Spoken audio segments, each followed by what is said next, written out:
NH66 പുതിയൊരു അപ്ഡേറ്റിലേക്ക് എല്ലാവർക്കും സ്വാഗതം. മലപ്പുറം ജില്ലയിലെ കുറ്റിപ്പുറത്തു നിന്നുള്ളൊരു കാഴ്ചയാണ്. പഴയ പാലം അതുപോലെ നിലനിർത്തി അതിൻ്റെ മുകളിൽ ടാർ ചെയ്ത് വാഹനങ്ങൾ കടന്നു പോകുന്നത് കാണാം. സൈഡിൽ പഴയ ഉണ്ടായിരുന്ന ക്രഷ് ബാരിയറുകൾ പൊളിച്ച് പുതിയ ക്രഷ് ബാരിയർ നിർമ്മിക്കുന്നു. ഹൈവേയിൽ ഈ ഭാഗത്തേക്ക് വരുമ്പോൾ 2 ലൈനായിട്ട് മാറും. ഇതാണ് NHI മലപ്പുറം ജില്ലയിൽ ഭാഗത്ത് ചെയ്തിട്ടുള്ള ഒരു ഫാൾട്ടും കൂടെയാണ് ഇത്. എല്ലാ ഭാഗത്തും 3 ലൈനായി വാഹനം ഓടുമ്പോൾ ഈ ഭാഗത്ത് എത്തുമ്പോഴേക്കും പാലങ്ങൾ വരുന്ന ഭാഗത്തൊക്കെ മലപ്പുറം ജില്ലയിൽ 2 ലൈനായിട്ട് മാറും. അങ്ങനെ 5 ലൈനായിട്ടായിരിക്കും. അതൊരു പോരായ്മ തന്നെയാണ്.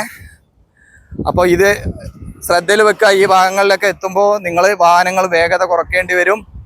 ടോൾ കൊടുത്തു പോകുന്ന റോഡാണ്. എല്ലായിടത്തും ഒരേ വീതിയില്ല. അതൊക്കെ നിങ്ങൾ ശ്രദ്ധിക്കുക.